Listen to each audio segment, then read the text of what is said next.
meus queridos alunos do sexto ano, tudo bem com vocês? Eu sou a professora Gorete Wozniak, estamos aqui para uma aula de geografia e vamos falar sobre as esferas da Terra, a biosfera, atmosfera, hidrosfera e litosfera.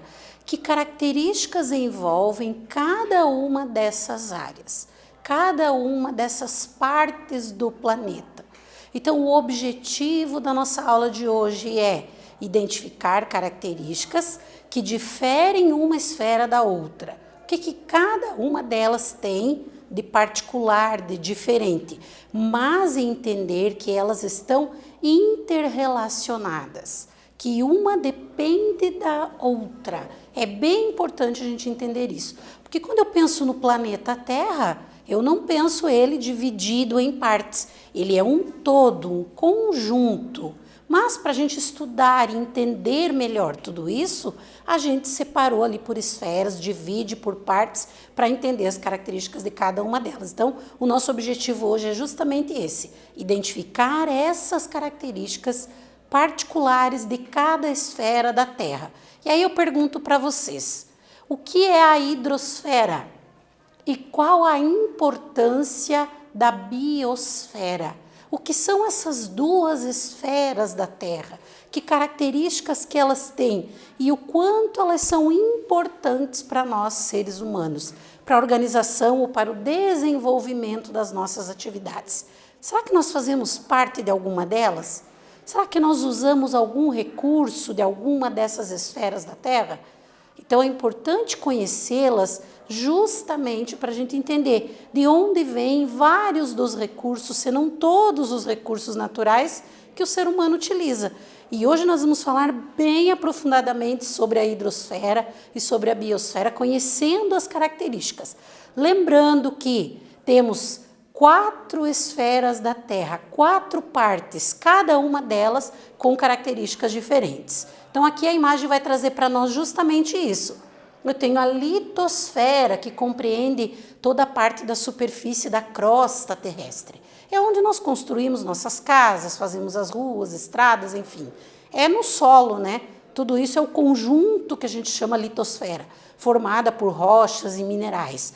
Nós temos também a atmosfera, que é toda a parte gasosa, é a camada gasosa, a camada de gases que envolve o nosso planeta. E aí ali nós vamos ter, por exemplo, os fenômenos meteorológicos, né? A chuva, a formação das nuvens, tudo isso acontece na atmosfera. É um fenômeno que acontece na atmosfera. Então são características importantes. E aí nós temos ainda a hidrosfera e a biosfera, que fazem parte desse conjunto, dessas 4 esferas da Terra, certo? E aí vamos falar um pouquinho sobre cada uma delas. A gente diz que há, então, uma interação dos ambientes. O que é essa interação? Um se relaciona com o outro, um depende do outro para existir. Para que aconteçam fenômenos na atmosfera, tem que existir a hidrosfera. Para que exista a biosfera, tem que ter a litosfera. Então, elas estão interrelacionadas. Por isso que a gente diz que existe uma interação desses 4 ambientes aqui da Terra. E aí vamos falar especificamente agora da hidrosfera.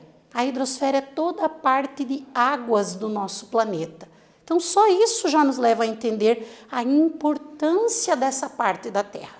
Falar da hidrosfera é pensar na disponibilidade de água, no quanto eu uso o recurso água, que tipos de atividades que o ser humano, que as sociedades desenvolvem, que utilizam esse recurso água.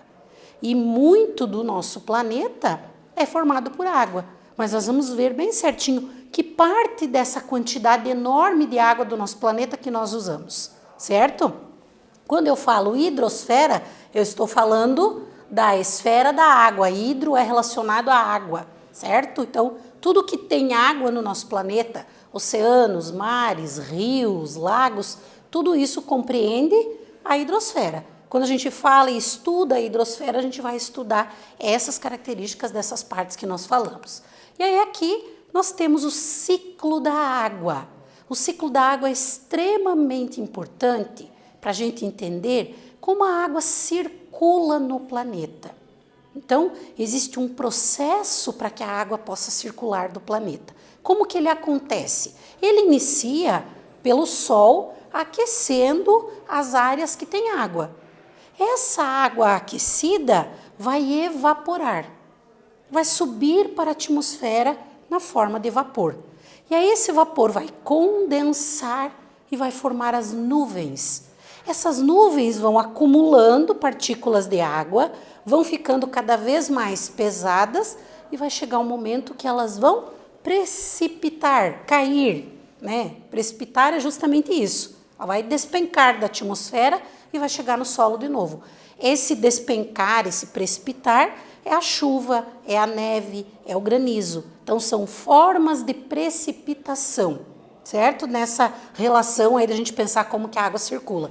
E aí a água vai voltar e vai escoar pela superfície, que são os rios, pode infiltrar no solo e formar o que a gente chama de lençol ou nível freático. Então, aqui é uma imagem que vai mostrar exatamente isso para nós, essa ideia do ciclo da água. Então, tanto as águas dos oceanos, dos rios, a própria água acumulada na vegetação, ela evapora quando o sol aquece e vai lá para a atmosfera formar as nuvens, né? Essas nuvens vão sendo carregadas pelo vento e ficando cada vez mais pesadas de partículas de água e vai chegar um momento que ela vai precipitar, que ela vai cair na forma de chuva. E aí volta todo o ciclo novamente. Então a água está circulando no planeta. Ela não sai do planeta. Ela está sempre circulando nessa ideia que nós temos aqui do ciclo da água. E toda a água que nós temos disponível está ligada a essa ideia ali de circulação da água no planeta Terra, certo? E que faz parte da hidrosfera. A água é muito utilizada pelo ser humano. É um dos recursos mais utilizados pelo ser humano para diferentes atividades. Sabendo desde o consumo básico, então, começa ali no consumo básico, beber a água, né, para se manter. Nós precisamos consumir água para manter o nosso organismo equilibrado, né?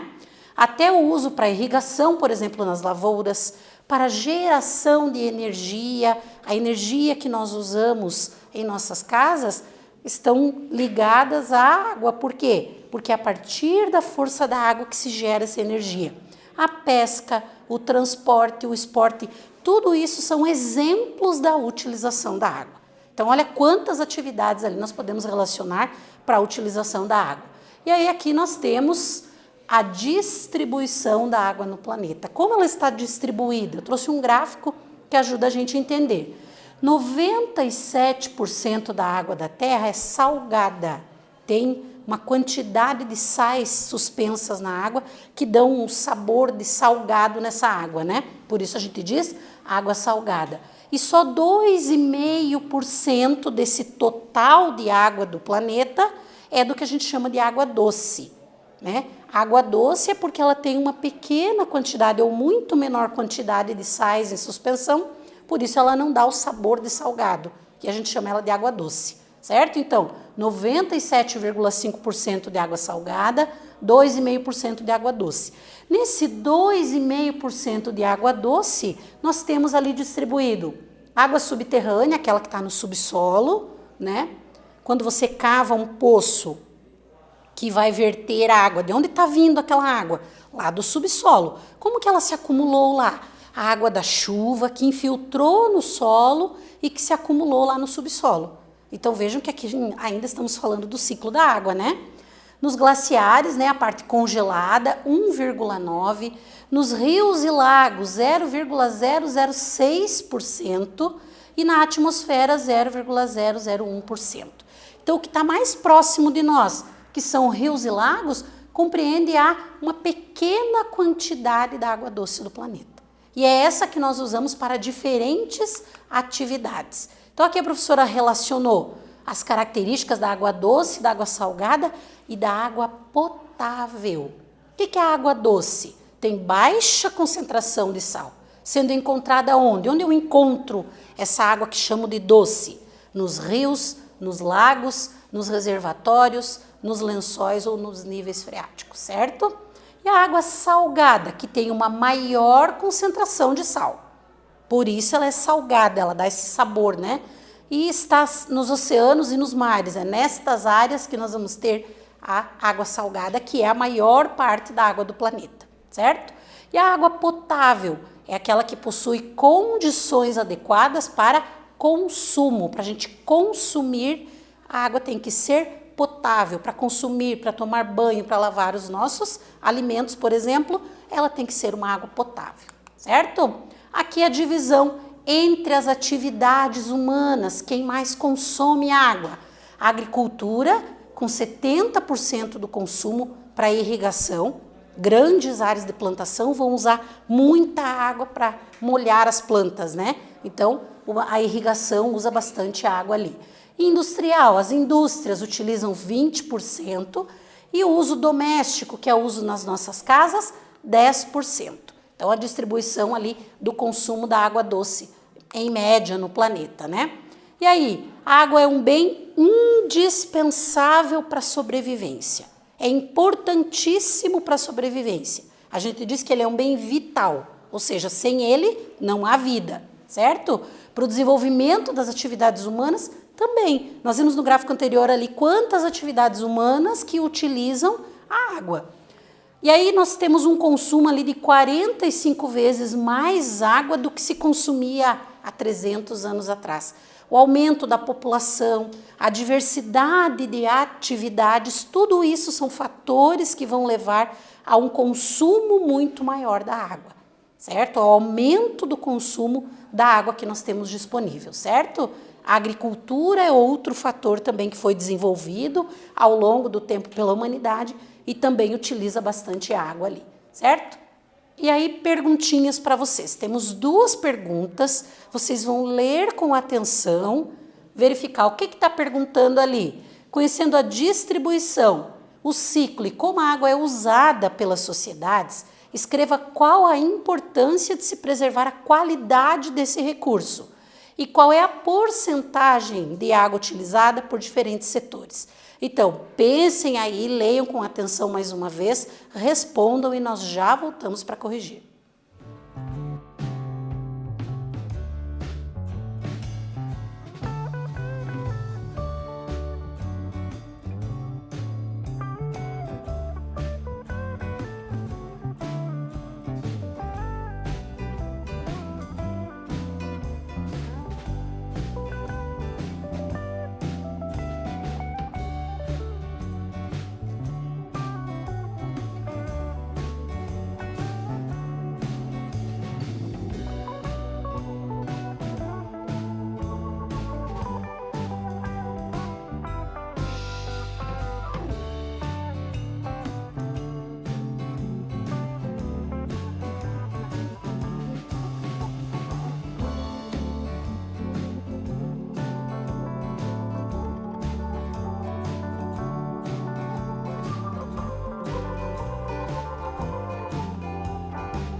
Voltamos com a atividade, a professora deixou 2 perguntinhas ali para vocês analisarem.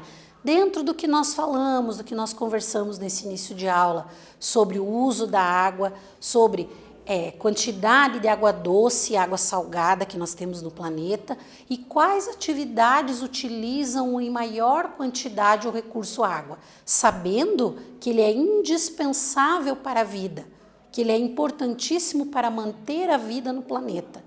Onde você não tem água, todas, né, se não a maioria ia dizer, mas todas as espécies vivas não vão sobreviver. Nenhuma espécie, nenhum ser vivo do nosso planeta sobrevive sem esse recurso, sem esse bem natural. Então, por isso, ele é extremamente importante. E aí nós ficamos ali com duas perguntinhas. A primeira delas, falando ali sobre a importância de se preservar a água. Então, conhecendo toda essa característica do ciclo da água, como que a água circula no planeta?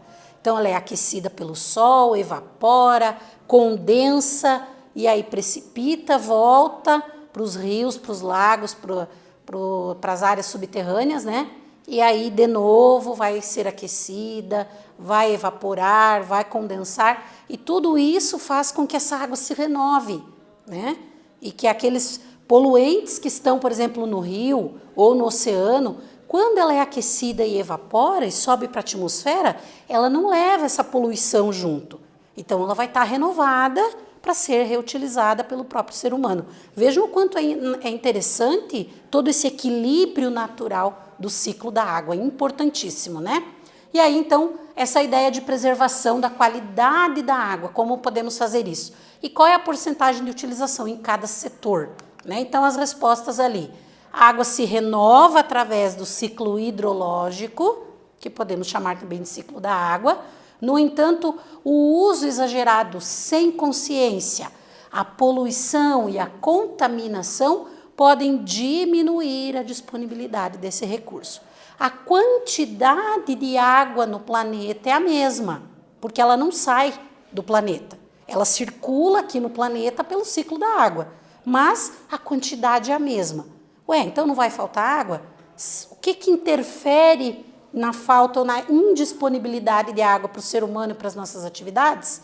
É justamente a falta de consciência quanto ao uso, a poluição, a contaminação. E tudo isso aqui acontece a partir das atividades do ser humano. Então, é extremamente importante ter consciência quanto ao uso da água, na forma como nós usamos, de que maneira nós usamos esse recurso para que ele continue existindo na forma potável para outras gerações, né? E aí, tudo isso diminui, então, essa disponibilidade do recurso vital para o planeta. Por isso que nós temos que cuidar dele com responsabilidade. E aí nós vamos ter ali o uso em cada setor. Na agricultura, em torno de 70%, na indústria, 20%, e o uso doméstico, 10%, certo? Do uso ali da água do nosso planeta. E aí, considerando que nós temos as 4 esferas, então, a soma da litosfera, que é formada por rochas e minerais, que é a crosta, que é onde está o solo, que é o que dá sustentação, né? A atmosfera, que é a parte gasosa, que é o ar, né? Os gases que nós temos e que também são indispensáveis para a vida.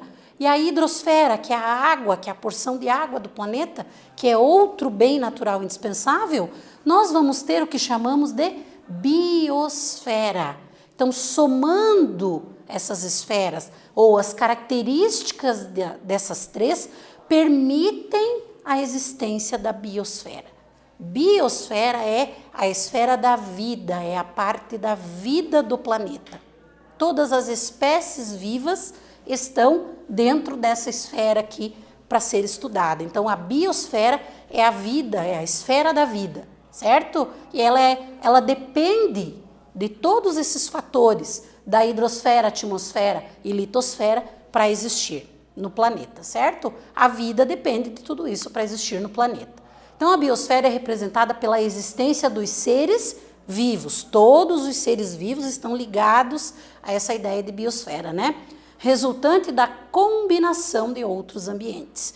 Então, aqui a imagem mostra para nós. Eu tenho uma combinação da atmosfera, hidrosfera e da crosta terrestre, que é a litosfera, e tudo isso permite que existam seres vivos.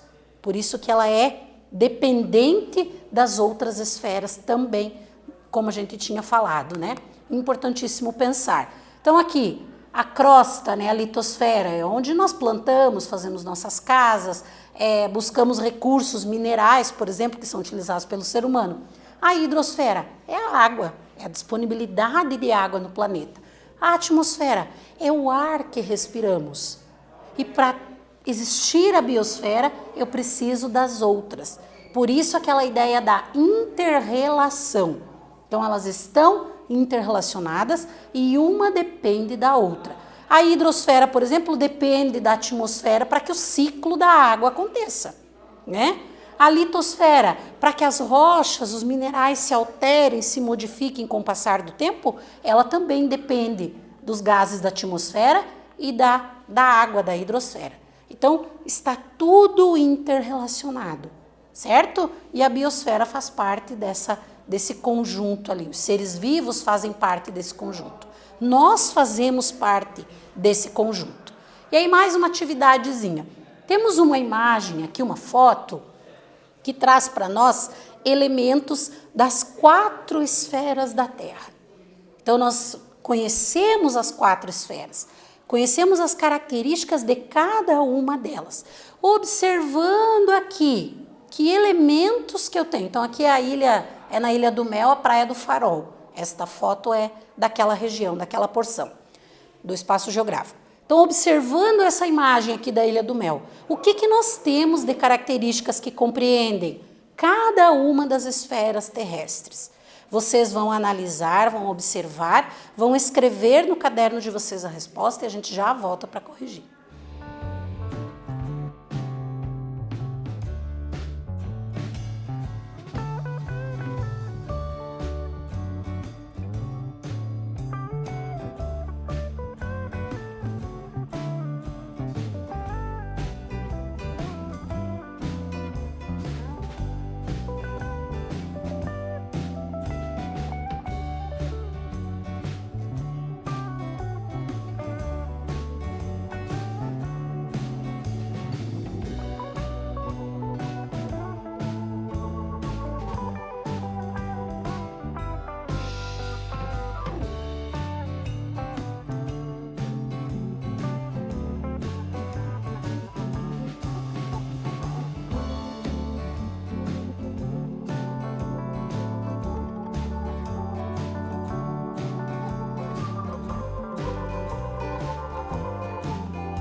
Voltamos com a correção da atividade, então vocês tinham que analisar a imagem e anotar ali elementos de cada uma das esferas da Terra que nós falamos ao longo da nossa aula. Vamos ver ali a resposta, a professora colocou um exemplo ali de resposta. Então, da biosfera, o que nós temos? Pessoas, né? As pessoas fazem parte da biosfera, da vida do planeta. A atmosfera, o céu aqui, os gases, né? Que estão concentrados aqui, que dão toda essa tonalidade azul ali também. Então, tudo isso é parte da atmosfera. A hidrosfera, a água aqui da praia, a água do oceano, a água do mar, é parte da hidrosfera. E a litosfera, a areia, as rochas que nós estamos vendo aqui, o próprio morro ali que é formado por rochas, faz parte da litosfera. Então, poderíamos identificar outros elementos, mas aqui ficam alguns exemplos para que vocês façam a correção da atividade de vocês aí em casa. E aí, pensando no que nós vimos hoje, as esferas da Terra, características de cada uma das partes do nosso planeta, conhecendo o que cada uma tem de característica, entendendo a importância de cada uma delas. Então, eu espero ter contribuído na aula de hoje com vocês, que vocês tenham entendido essas características, mas principalmente entendido que elas são um conjunto e que não funcionam separadamente, que elas estão interligadas. Espero que tenham gostado e numa próxima aula voltamos com mais geografia. Um abraço a todos e até lá.